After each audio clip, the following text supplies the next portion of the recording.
Recently, my wife and I were in the mall and we went to this store called Design Within Reach. It's like the retail arm of Herman Miller, and everything in there is incredible. And if you don't know Herman Miller, they were like one of the originators of mid-century design and furniture in the United States.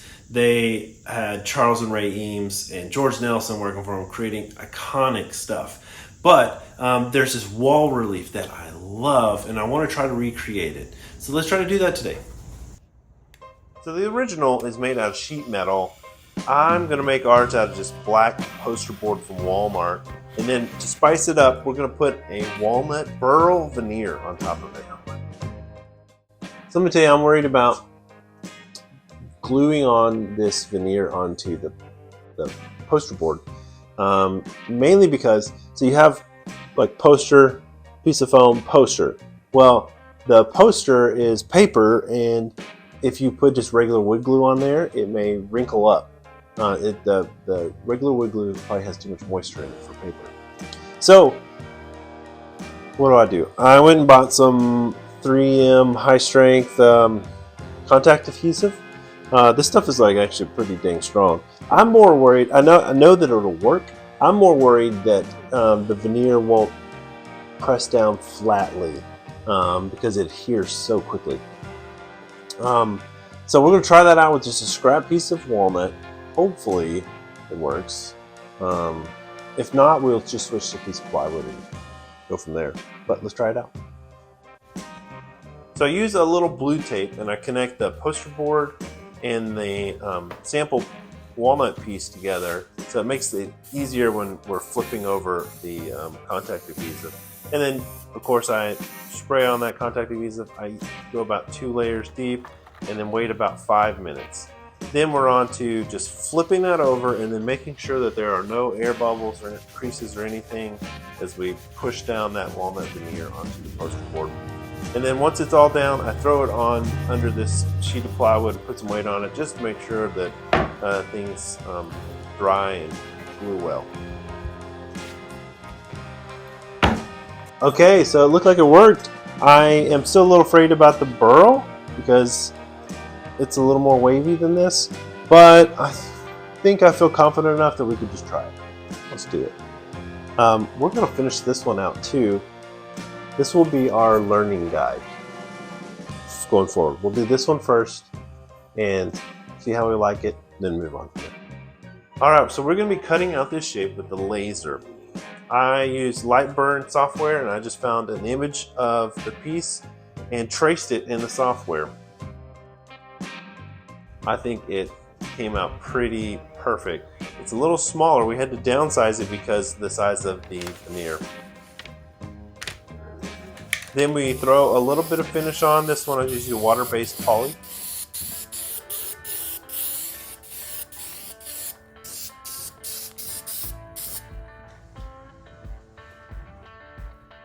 And then we move on to our burl walnut one. Again, it's the same process. We cut out a piece of poster board, use a little blue tape to do our little flipper thing, apply the contact adhesive, let it sit for a few minutes to dry. I was a little worried about the burl veneer because it's got a little more waves to it than that other walnut did. So I really make sure everything's flat, take my time, throw the plywood board on top, yet again put some weight on it, give it 5-10 minutes to really dry. Then we move on to some sanding. I go pretty light to not burn through the veneer. And then we are back to the laser, cut the same shape out. This time the laser didn't quite go all the way through and I'd already moved the piece, so I had to get a little X-Acto knife and cut it was you could see the line, it just wasn't all the way through. And it's just paper, so it cut real easy. Then I got some tung oil out and put it onto this burl, and look at what it does. It just brings out the color. Woof.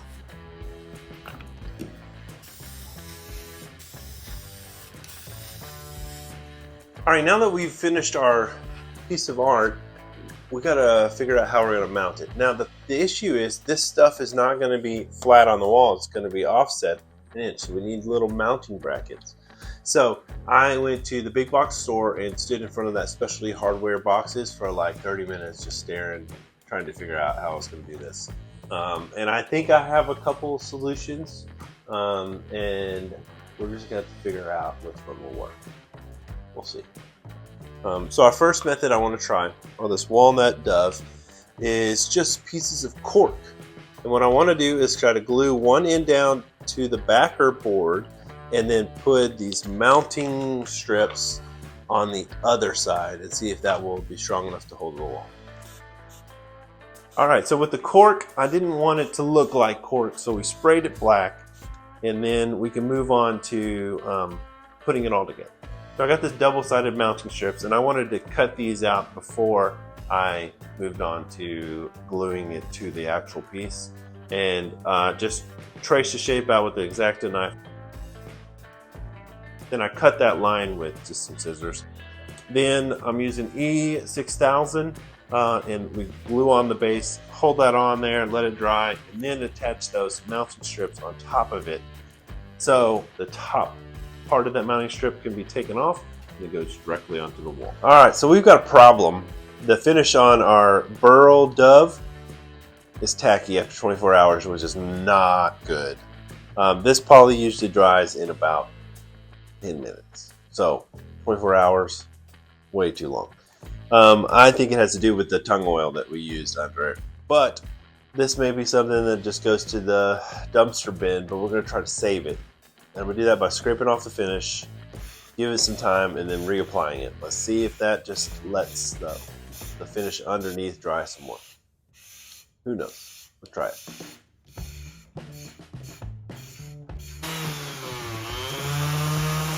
So after the scraping and sanding, it looks pretty good, but the veneer is just too thin. I can't go any more.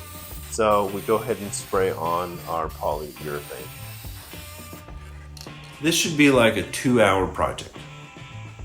We're on day 4. I am ready to throw this thing in the trash. In fact, I am going to throw it in the trash because there's no saving this one. It's got the high gloss from the tung oil still. I've got 4 or 5 coats of finish on this thing and it's not looking any better. I also got the heat gun on to try to get it to dry some, and it caused some delamination and it's bubbly on the surface now and it does not look good. It's not acceptable. We got to just start over.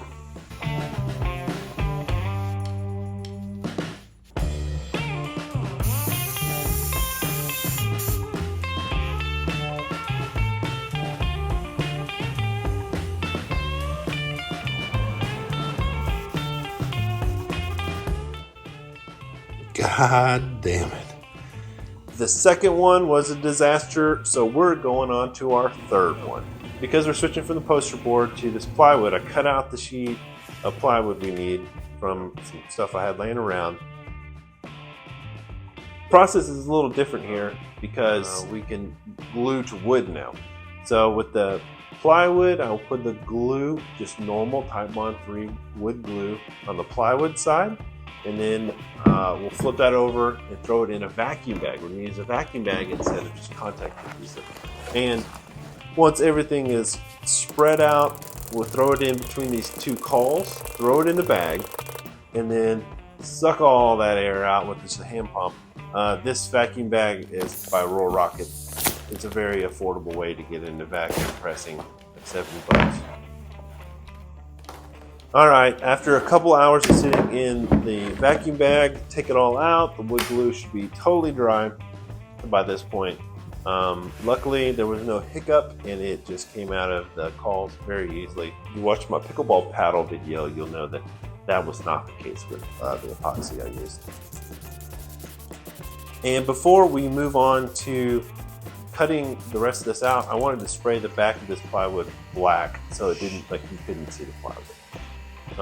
Then we're on to the laser. The thing about using this plywood, once I cut it on the laser, it'll show those plies in between. So I cut out an exact match of masking tape and then put that on top of the piece. Then that allows me to just spray paint these edges black, and you'll never know that it was plywood.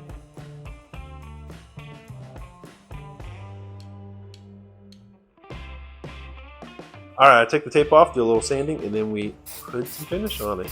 And thank God this one actually works. Before we can hang it up, we're going to move on to our second method for attaching to the wall. And this was just, I don't even know what to call these things. There's just a bolt with a flat head, and the other side is just like a female that will accept it, that is kind of flat. So after, gluing down with the E6000, attaching those double-sided mounting strips, it's ready to go onto the wall. All right, so we're giving these away, both the regular walnut and the walnut burl one. If you want to win, here's what you got to do. Be a subscriber. So subscribe if you're not. Second, just go comment below, I want that. And then we'll choose a winner in about 7 days. And then stick around and watch these final shots.